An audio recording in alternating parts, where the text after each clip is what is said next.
네, 안녕하십니까, 엘리엇입니다. 네, 오늘도 뉴스를 가지고 여러분들을 찾아뵙습니다. 네, 오늘의 뉴스는 어떤 거냐. 참 진짜 떨어질 것 같아요. 그러니까 뉴스의 뉘앙스라는 게 있잖아요. 뭐 떨어질 수도 있고 안 떨어질 수도 있고 뭐 여러 가지 뉘앙스가 있지만, 오늘의 제목은 진짜 떨어질 건가 봐요. 보세요. 제목: 집값 떨어져도 문제, 깡통주택 속출된 실물경제 연쇄 충격. 예, 뉴스원 기사입니다.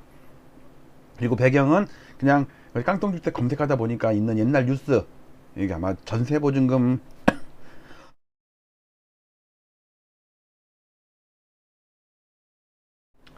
갑자기 방송하니까 또 목이 또 잠겼어요. 겨울이 되면 건조하면 꼭 그래요. 여기가 아까 보셨듯이 저희 이게 스튜디오가 이제 조선소거든요. 조선소, 배 만드는 조선소예요. 그래서 건조해요. 목이 좀 건조해요. 자, 뉴스 보겠습니다. 제목을 잘 보세요. 뉘앙스를. 그러니까 그 전에 같으면 걱정 마, 별거 아니야, 이러다가 다시 오를 거야, 이랬는데 이제는 문제는 뭐냐면요, 제목이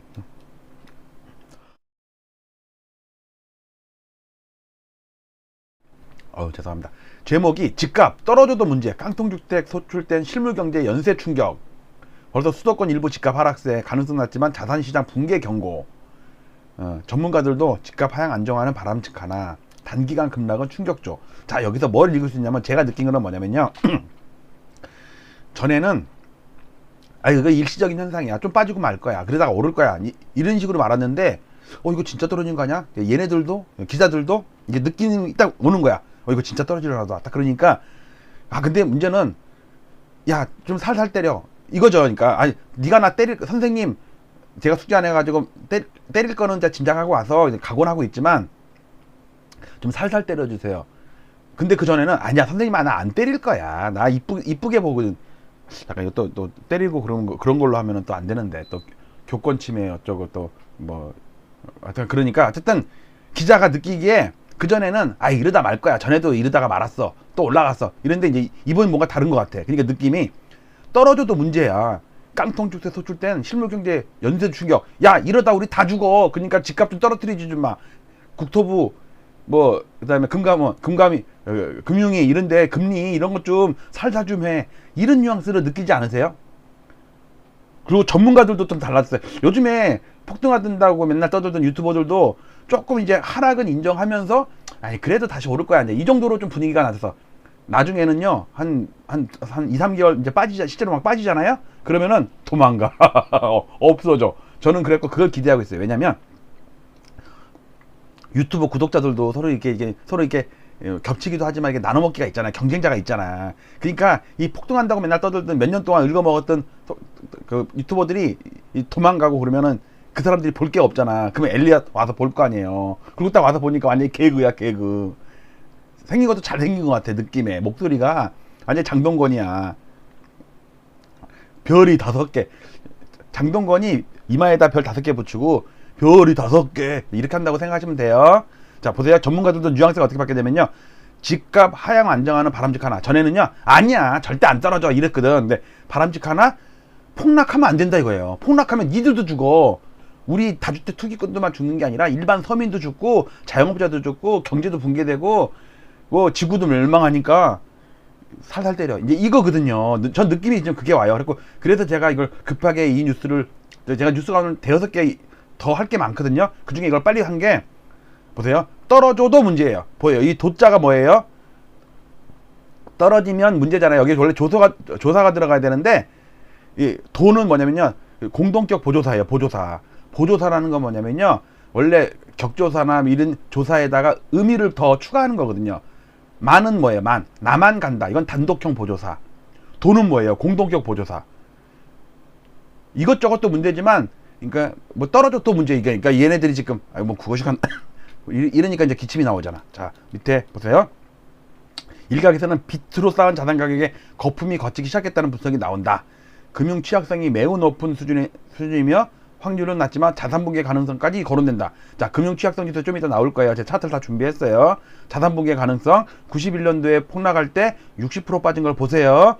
87년 상승의 시발점을 깨고 내려갔다니까. 30년 전에 가격으로 떨어졌어요. 근데 이번에 떨어지면요, 형사본부정책연구원에서 박봉계 장관 산하 국토부 그러니까 거기 그다음에 국무총리실 산하고 국책연구기관이잖아요. 거기서 2015년을 못 지킨대. 그러면 2021년부터 2015년 못 지키면 어떻게 돼요? 2002년으로 떨어지는 거예요. 그 전저점이 2002년이라고. 그럼 2030년에 갔을 때 2002년으로 떨어지면 뭐예요? 30년 전 가격으로 떨어진다니까. 제가 누누이 말씀드리잖아요. 자, 계속 기사를 읽을게요. 비트로 심화된 금융 불균형이 급격히 조정될 경우 폭락한다는 얘기죠. 부채 축소, 디레버리징 이게 뭐예요? 차압, 경매 큰 폭으로 진행돼 가계 소비와 기업 투자 등 실물 경제에 대한 타격이 불가피할 전망이다. 이게 무슨 말이냐면 야 이러다 다 죽어. 우리 다 죽어. 그러니까는 살살 때려. 이거거든 이게. 그러니까 기자들도 이제 위기의식을 딱 느낀 거야. 이에 따라 금융불균형을 완화하되 자산시장 붕괴나 부채 디레버리징 등에 의한 대한 충격도 경계해야 된다. 그럼 이거를 준비하려면 어떻게 해야 돼요? 자산 붕괴가 안 되게 해야 되고 그러니까 조금만 빼라 이거죠. 그다음 디레버리징이 뭐예요? 차압 들어오고 경매 들어오고 그 사태까지 가지 말라 이거예요. 이제 겁이 덜컥 녹은 거야 기자들도. 그러니까 뭐 이건 이제 우리가 지난주에 몇 번 했던 거 은평구 빠졌고 화성시 빠졌고 영통구 빠졌고 의왕시 빠졌고 뭐 세종시 빠졌고 뭐 이거 기준금리가 내년에 2%까지 오르면 저는 5번 시뮬레이션에서 지난 7월달부터 내년 말에 1.75라고 누누이 제가 시뮬레이션 그래프를 계속 보여드렸죠. 다 콧방귀도 안 꼈죠. 근데 이제 2%라는 전망도 나와요. 충분히 가능해요. 왜? 미국이 생각보다 더 빨리 올리거든 지금 내년에. 진짜 3월부터 올려봐. 그러면 우리는 물가가 안정이 돼도 올려야 된다니까. 그러니까 사람들이 착각한 게 아니야 이주열 퇴임하고 또 이제 금융위원장도 이제 공석이고 뭐 차기 대통령 뭐 윤석열이 됐든 이재명이 됐든 누가 되더라도 그 이후에 임명하기 때문에 한 4, 5개월, 5, 6개월 공석이 생길 거야. 그때까지 금리 못 올릴 거야. 그리고 그때쯤이면 물가도 좀 어느 정도 안정돼 있을 거야. 라고 하지만 그거는 희망사항이고 물가가 안정이 돼도 미국이 올려버리면 우리 안 올릴 수가 없다니까. 미국이 금리 올릴 때 우리나라 안 올린 역사가 한 번도 없다니까. 이따 그것도 차트로 내가 보여드릴게요. 농담인지 진짜인지. 만약에 22%까지 가면 아파트 값이 20%까지 하락할 수 있다는 전망도 나온단 말이에요. 생각해보세요. 내년에 20%면 저는 8년 조정한다고 그랬죠. 8년. 욕 아니에요. 욕. 8년 2029년 말. 지금 계산으로는 2021년 10월 달이 그러니까 2달 전이 고점이라고 계산이 되거든요. 물론 아직은 확인되려면 이제 몇 달 더 지나봐야겠죠. 그러면 그때로부터 만 8년을 저는 계산을 하는데 2029년 10월까지 빠진다니까. 2029년 10월 달에 아파트 살 생각 돈 좀 준비 좀 해놔요. 그 대신 많이 준비 안 해도 돼. 여러분들 지금 한 15억짜리 살 거면은 한 6억 정도만 준비하고 있어요. 8년 동안. 듣기만 해도 기분 좋죠. 그 전에 또 돌아설 수도 있어. 자, 근데 다만 여기 항상 이렇게 나오죠. 다만 그러나 그럼에도 불구하고 그러면서 또 얘기 나온 게 뭐냐면 KDI 연구원은 강남권 등은 뭐 내년에도 맨날 공급 부족이야. 공급 부족할 때 폭락한 적 한두 번이 아니라니까. 이따 이것도 차트를 보여드릴게요. KDI 연구원 송인호 나한테 좀 와. 내 차트 좀 가져가서 연구 좀 해봐라. 공급이 부족할 때 아파트 폭등한 적이 여러 번 있었다니까. 아니 그러니까 매번 공급 부족할 때 아파트가 하락했으면 오케이 인정해. 그런데 공급 부족할 때 아파트가 오른 적도 있고 내린 적도 있다 그러면 이거 자꾸 갖다 들이밀면 안 되지. 다른 이유가 있는데 내년에 이제 예를 들어서 서울이는 내년에 공급 부족해요. 근데 내년에 중국이 대만을 침공하고 러시아가 우크라이나를 침공하고 우리나라에 뭐 IMF가 따따블로 오고 막 그러면 어떻게 될까? 그러면 공급 부족하면 아파트가 오르나? 참 이걸 제가 차트로 증명을 해볼게요. 그리고 KDI는 그 누가 댓글 달았는데 그 윤희숙 의원이 KDI일 때 아버지가 세종에 땅 투기해갖고 사퇴했잖아요. 그러니까 KDI 연구원들이 전부 땅 투기를 하고 있을 거래. 그러니까 금리 올리면 안 된다고 맨날 그때 반대 무슨 성명인가 뭐 냈었죠. 보고서인가? 금리 올리면 안 된다고. 그럼에도 불구하고 이주열은 금리 올려버렸어. 그러니까 얘네들은 이미 그 세종 근처에 땅 투기를 하고 있기 때문에 맨날 오른다고 떠들고 있는 거고 금리 올리면 안 된다고 떠들고 있는 거라고 제가 얘기한 게 아니라 댓글에 누가 달았다고. 저 구속시키지 마요. 신고하지 마요. 금융안정보고서에 뭘 따르면은 금융 취약성 지수가 96년 1분기 이후 가장 높은 수치래요. 취약하다고. 이 취약이란 게 뭐겠어요? 이 vulnerability. 발음이 좀 어려워요, 이것도. Financial Vulnerability Index. 야, 발음, 자, 따라해보세요. vulnerability. 아, 웃긴다. vulnerability. 취약성. 취약하면 뭐가, 왜, 어떻게 되면 취약해요? 아니, 대출을 잔뜩 받았는데 금리가 왕창 올랐어. 그러면 취약해지죠? 그 다음에, 아파트 값이든 렌트 값이든, 아니, 전월세 값이 올라갔어. 그러면은, 맨날 월급은 그대로인데 이게 다 주거비가 올라가면 금융이 취약해지죠. 왜? 대출을 받아서 더 받아야 되잖아. 그리고 젊은 연끌들이 자기 소득에 대비해서 대출을 저금리에 참정에 빠져갖고 5천만 원 받아야 될 걸 막 3억을 2억을 받았단 말이야. 왜? 금리가 싸니까. 그거 이자 싸게 내고 버틸만 하거든. 근데 금리가 뭐 2%였던 게 3%, 4%, 5%, 7% 가봐요. 못 버텨. 취약해지죠? 그런 게 다 포함된 게 금융 취약성 지수예요. 보세요. 주택가격 비율과 주택가격 상승률 많이 오르면 이것도 취약해지는 거예요. 왜? 팍팍해지잖아, 사람이. 중대형 상가 임대료 상승률 뭐 이런 걸 고려해서 하는 거래. 그 다음에 복합 충격이 발생하면 내년 3분기, 야 3분기면 몇 달 안 남았어요. 3분기면 9월 10월 달이에요. 그러면 경제 성장률이 마이너스 3%래. 지금 우리가 4% 따지고 있는데 마이너스 3%래. 이거는 복합이에요. 우리뿐만 아니라 이 나라 저 나라 같이 발생했을 때. 근데 우리나라만 발생하면 뭐 마이너스 1%라고 그랬나? 어떤 그랬더라고. 이렇게 되면요, 가계 자산이 감소하면 어떻게 돼요? 채무 불이행 사태가 나오고 소비와 내수 시장이 위축되면서 투자 위축도 고용 하락, 외채 상환 능력까지 약화되는. 야, 외채 상환 능력 악화되죠? 그러면은 제가 얘기하는, 여러분들 달러 다 바꿔 놓으셨나요? 저는 진짜 바꿔 놓고서 계속 환율 방송하고 있죠? 와이프는 안 바꿨어요. 저희 와이프는 안 바꿨어요. 저희랑 와이프랑 따로 관리하거든. 갈랐을 걸 대비해서 우리는 언제든지 갈랐을 수 있어요, 이제. 근데 오늘 둘이서 같이 바람 폈어. 저기 도둑개장 갖고 하나 팔당 넘어서. 제가 나중에 거기 가는 지도랑 거기 진짜 맛있어요. 그러니까 가성비가 짱이야. 근데 길이 조금 헷갈려. 막 유턴해하고 막 돌아오고. 그리고 이게 가면은요, 새우튀김도 주고 간장게장 간장 새우도 이게 주고. 그렇지만 절대 무한 리필은 먹지 마세요. 또 괜히 또 욕하겠다. 저 무한 리필을 먹을 필요가 없어요. 왜냐면 기본상만 해도 한 상 차림하거든요. 둘이 가면 2명 기본, 그것만 해도 충분히 먹어요. 괜히 뭐 욕심 나갖고 무한 리필하면 나중에 무한 리필 해주는 거는 약간 좀 덜 맛있더라고. 왜냐면 기본으로 나온 거는 진짜 이쁘게 잘 나와. 그 다음부터 그걸 다 먹고서 이제 무한 리필 시키면 조금 떨어져. 사실이에요. 그거 제가 그 업체 디스하는 거 아니에요. 근데 거기뿐만 아니라 어디나 다 그렇게 줘, 무한 리필은. 하여튼 우리 애들 데리고 갈 때는 무한 리필 하거든요. 애들이 등치가 막 80kg 막 이러고 등치가 아빠 엄마보다 훨씬 크고 이러니까 어마어마하게 먹어대요, 그냥. 근데 무한 리필이 아깝지가 않아. 걔네들은 양보다, 질보다 양이야. 고용하라. 그러니까 외채 상환 능력까지 악화된다는 얘기는 우리 외환 위기가 올 수 있다는 얘기예요. 근데 저 솔직히 우리나라 외환 위기 안 와요. 요번에 외환 위기는요, 전 세계 외환 위기야. 우리나라뿐만 아니라 유럽이 제일 위험해. 여러분들 유로 평가 절하되는 거 보세요. 무섭게. 우리 환율보다 더 무섭다니까. 그 다음에 중국이 지금 잘 버티지만 얘네들 한 방에 훅 갈 수가 있겠어. 어쨌든 그러니까 복합 위기가 온다는 얘기예요. 자, 그 다음 이 갭 투자를 비롯한 부동산 시장 붕괴는 가계부담으로 이어지고, 왜? 차압이 들어가고 경매 들어가는데 내가 쓸 돈이 어딨어. 내가 무슨 간장게장 먹으러 갈 돈이 어딨어. 그러면 그 사람들도 그만큼 간장게장 먹으러 간 사람이 줄어들면 그만큼 장사가 안 되겠죠. 그러니까 복합 불황이 온다니까.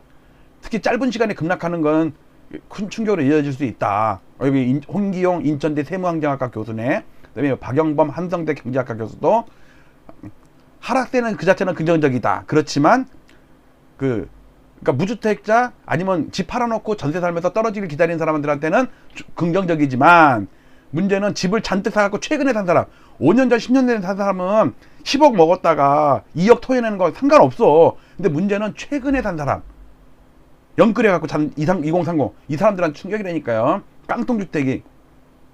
여러분들 아까 제가 오전인가 어저께인가 역전세와 깡통전세 방송을 했었죠. 그래프 보여드렸죠. 이거는 팔아도 전세값이 안 되는 거 깡통전세라고 그러고 전세값 2년 후가 더 싸진 게 역전세라고 그랬잖아요. 깡통주택 뭐냐면 이 전세보조뿐만 아니라 대출금. 10억 아파트가 10억인데 8억이 대출이야. 2억이 내 돈이야. 근데 이게 7억이 돼버렸네. 그럼 팔아도 은행 돈 갚지도 못하죠. 이런 걸 깡통전세라고 그런단 말이에요. 그러면은 문제는 은행이 부실해진대요. 은행이. 근데 우리나라 역사 보면 꼭 은행이 마지막에 맛이 가더라고. 조심해야 돼요. 그러니까 가계부채 증가를 억제하고, 이거 억제하려면 뭐 해야 돼요? 가계대출 줄여야죠. 근데 그 유튜버 중에서는 누구라고 얘기 안 하겠지만 맨날 뭐 은행을 정치 사유화해 가지고 대선에서 이기려고 금리를 낮추고 뭐 대출을 줄인다고 젊은이들 집 사 가지고 그 사다리를 타고 올라가야 되는데 사다리를 걷어찼다느니만요. 아유, 나중에 고마워할걸요. 대출 안 해준 게 고마워할걸요. 남들 망하는 거 보면 어휴, 내가 대출 받아서 큰일 날 뻔했네. 아마 그런 사태가 올 거라고 저는 봐요. 수요는 통제할 수 없기 때문에 공급을 늘린 것은 필수적이다. 뭐 공급처때 기본 조세 금액 이거 나왔어요. 자, 그래프를 좀 볼게요. 지금까지 읽은 기사를 그래프로 보겠습니다. 자, 집값 떨어져도 문제는 어떤 사람이냐면요. 여기 보세요. 2019년 7월부터 금리를 인하를 시작했죠. 여기서부터 2019년부터 그래갖고 그 2018년 9.13 대책 이후로 8개월 동안 조정을 받았어요. 그래갖고 살짝 들을 때 금리 인하하니까 팍 치솟았어. 왜? 젊은 애들이 여기 보세요. LTI 30%, 30대 53%, 20대 43%. 여기서 치솟은 거 보세요. 이거 그전에는 좀 그냥 만만했어. 여기서 치솟잖아요. 그 다음에 28%, 25%였던 매매 비중이 갑자기 치솟아갖고 48%까지, 44%까지 갔어. 원래는 50% 이상이 40, 50대거든. 근데 이 사람들 비중은 줄고 20, 30대가 엄청 참여하니까 이걸 샀다니까. 이거를 왜? 금리가 싸니까. 금리가 비쌌으면 5천만 원만 대출 받아야 될 젊은 친구들이 금리가 싸니까 막 2억, 3억, 4억 대출 받은 거야. 거기다 맞통 뚫고 주택담보대출만 싼 게 아니라 마이너스 통장도 싸고 뭐도 싸고 다 싸잖아. 오히려 저축은행까지도 쌌어요. 근데 그래갖고 대출 받아갖고 이제 아파트 샀어. 근데 이제 보니까 선수들이 막 팔고 있네. 이거 보세요. 법인사업자들이 개인들한테 막 팔고 있잖아. 이걸 누가 샀어요? 얘네들이 샀잖아. 얘네들이 2030들이 샀다니까. 이렇게 언제 얼마에 사? 2억도 안 되던 아파트가 7억이 됐는데 그걸 넙죽넙죽 산다니까. 싸니까. 왜? 아야, 강남이 30억인데 너도 간 거 7억이면 껌값이지. 껌값. 그래가지고 내 돈 1억 5천에다가 뭐 4억 대출 받고 또 마통 뚫고 보험사 약간 대출 받고 친정한테 빌리고 해가지고 7억 8억이 막 사는 거야. 그래갖고 희망을 갖는 거지. 나한테 판 사람이 보니까 2억에 산 거를 8억에 팔았더라고. 보니까 이분 한 7, 8년 갖고 있으니까 4배가 올랐네? 그러면 나도 7, 8년 갖고 있으면 4배 오르겠지? 그러면 48에 32. 아우, 좋다. 32억에 팔아야지. 껄껄껄. 이 낄낄끼리. 아유. 그 다음 차트. 자, 금융 취약성 지수 아까 뉴스에 나왔죠? 이때 이후로 최고치래고요, 이게. 근데 2009년 이후로 최고치란 말이에요. 이게 떨어졌다가 쫙 오른 거 보세요. IMF 때를 100으로 넣고 카드사태 때 69고 서프라임 때 73이었어. 근데 쭉 떨어져갖고 안정이 됐어. 왜? 아파트 값이 떨어지면 안정이 된다고요. 왜? 아까 봤잖아요. 아파트 가격 상승률이랑 이거 계산한다고. 제가 걱정하는 건 뭐냐면요. 보세요. 금융 취약성 지수가 빠질 때 아파트 빠졌나요? 그러네. IMF 왔네. 그 다음에 그 금융 취약성 지수 빠질 때 빠졌나요? 빠졌네. 야, 대세 상승 중에서도 이런 1년 반이 빠지는구나. 그 다음 얘가 2008년 6월부터 2011년 12월까지 거의 한 3년 반 빠질 때 얘 빠졌나요? 빠졌네. 자, 근데 지금부터 빠지고 있죠. 지금 한 달 빠졌어요. 한 달. 아니. 이거 분기 데이터니까 한 분기 빠졌어요. 이게 3분기까지거든. 근데 이게 한 번 빠지면은 1년, 2년, 3년을 가잖아요. 이것도 3년 갔고, 이것도 거의 4년 갔네. 여기서 3년, 4년을 빠진다고 봐요. 그럼 얘가 빠질 거 아니에요. 왜? 과거에 한 번의 예외가 없이 금융 취약성 지수가 빠질 때 같이 빠졌어. 사랑에 빠져. 이해 가시죠? 이게 위험한 거라니까. 얘가 계속 올라간다는 얘기는 아파트 값이 계속 올라간다는 얘기야. 왜? 얘가 올라갈 때 계속 올라갔어. 취약해졌어. 계속 취약해진 거야. 이게 무서운 얘기라고요. 그러니까 그냥 수치로만 보면 이게 안 나타나는데 그래프를 보니까 이제 이해가 되시죠? 왜? 저는 차트 있잖아요. 차티스트. 아티스트가 아니고 차티스트니까 차트가 그려진 거를 그래서 뭘 시사하는가를 자꾸 인과관계를 쳐다보는 거예요. 자, 제 말이 틀렸나요? 보세요. 금융취약성 지수가 빠질 때 아파트 폭락했네. 금융취약성 지수가 빠질 때 이 대세 상승 중에서도 1년 반이나 빠졌네. 그 다음에 또 금융취약성 지수가 빠질 때 서프라임이 오고서 유럽 재정위기가 왔네. 이때 음마 44% 빠진 거 아세요? 도곡엑셀 그 당시 신축 1년 차였어. 1년 차 신축이 44% 빠졌어요. 그 다음에 목동 아파트 42% 빠지고, 그 다음에 버블세븐이었던 용인 수지 아파트가 60% 빠졌다니까. 지금도 회복 못한 아파트들이 꽤 있대요. 15년이 지난 지금도 그 당시 꼭지를 회복을 못했다니까. 초대형 평형 같은 경우는 중형 소형은 좀 많이 회복했지만, 근데 문제는 그 아파트도 15년 지날 동안 이자를 계속 갚았겠죠. 아파트는 손해봤는데 이자는 계속 갚아야 되고, 그 죽을 맛이라니까.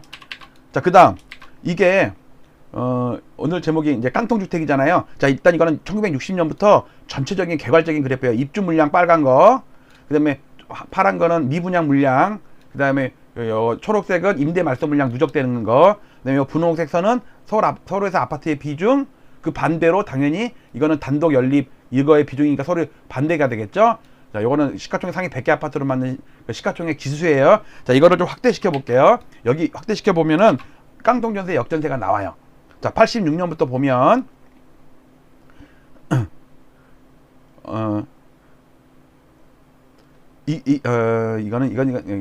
이거는 이제 전세가 있구나. 깡통 주택이 아니구나. 깡통 주택은 여기서 표시할 수가 없네. 어쨌든 너무너무 폭락하면, 여러분들 아이브 때 깡통 주택 나온 거 많이 아세요? 경매 나가가지고 난리 난 거? 그냥 여러 번 얘기했으니까 제가 나중에 이거는 역전세, 깡통전세만 따진 거니까 제가 나중에 깡통 주택을 할게요. 왜? 아파트 값, 그러니까 전세 값보다, 전세나 대출 값보다 매매가가 떨어지면 깡통 주택이잖아요. 지금은 깡통 전세만 지금 그래프를 표시한 거고, 이건 다음에 한번 해야겠다. 자, 그리고 지금 금리 올라가면 얼마나 취약한지 아는데, 이게 지금 3.5잖아요. 아까 방금 전에 방송했던 게 내년에 최악의 경우 4.6% 나오잖아요. 연평균이 4.6%라는 얘기는 연중에 5%도 있고 4%도 있고 섞여서 4.6% 아니에요. 그럼 5.5%도 있을 거라고. 5.5%면 어디예요? 여기에 여기. 5%가 여기거든. 내년에 평균이 4.6%라는 얘기는 여기거든요. 1년 평균이 여기라는 얘기는 얘보다 낮은 것도 있고 높은 것도 있다는 얘기 아니에요. 그러면 이거라니까, 이거. 이때 여러분들, 이때 물가 폭등했을 때 미국이 기준금리 안 올림에도 불구하고 우리 초록색 금리 5번 올렸죠? 여기 동그라미 5개예요. 이건 8개예요. 8개 올릴 때는, 8번 올릴 때는요, 아파트가 계속 올랐어. 왜? 물가가 안정이 됐거든. 미국 때문에 올린 거예요. 근데 2010년도에 5번 올릴 때는 미국이 7년 동안 동결건조 했는데 물가가 4.5% 5%까지 갔다고. 근데 이번에 또 4% 5%까지 간다며.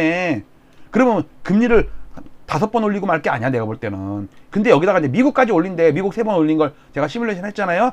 그러면 이런 폭락이 온다고. 2010년부터 2012년까지 만 3년 빠지는 게 온다고. 근데 이게 그냥 빠진 게 아니라 그 전에 이미 2년 빠졌다가 반등했다가 3년 빠진 거야. 그러면 고점에 물린 사람들은 6년 빠지는 거죠. 이때 음마 아파트가 42% 빠졌다니까. 목동 아파트가 44% 빠지고 용인 수지가 이때 버블세븐이 무너졌거든. 노도강은 나중에 무너졌어요. 나중에. 여기서는 노도강 오히려 올랐고 나중에 무너졌어요. 어쨌든 끝에는 거의 다 망가졌어. 다 죽었어. 이제 큰일이야. 그래서 이것도 자꾸 또 반복해서 보셨던 분이 많겠지만, 금리가 떨어질 때 아파트 값이 올랐어요. 노무현 때도. 노무현 대통령, 전 대통령, 그냥 호칭 생략할게요. 또 괜히 또 너 꼴통 보수 아냐? 너 왜 노무현 대통령을 노무현이라고 그래? 노무현 또 이름 또 너 난리 나지. 어쨌든 이럴 때 아파트가 올랐는데 금리가 이제 한 2년 올랐어. 그래도 올라. 왜? 워낙 저점에서 오르기 때문에 부담이 안 컸어. 근데 이게 계속 올라버려. 또 기준금리 올린 여파가 나중에까지 미쳐. 왜냐면 이때 8번 올렸거든. 8번. 초기에만 올린 게 아니라 아파트가 빠지는데도 계속 올렸다니까, 금리를. 기준금리를. 그러니까는 시중은행 금리가 미친듯이 오르지. 그러니까 버블세븐이 2년 무너졌다 반등했다가 3년 무너졌다니까. 이때 44% 빠졌다고, 목동 아파트가. 근데 지금도 금리가 하락하는 동안 박근혜 정부 이후부터 계속 올랐죠. 근데 한 2년 전부터 금리가 오르기 시작했죠. 처음에는 별거 아니었죠. 그래갖고 아파트가 올랐죠. 근데 지금 오르는 속도가, 이거 보세요. 지금 여러분들 요 분홍색 이게 신용금리거든요. 이게 10월달 것까지예요. 11월, 12월 거 나와봐봐. 얘 이렇게 치솟았을 거라고.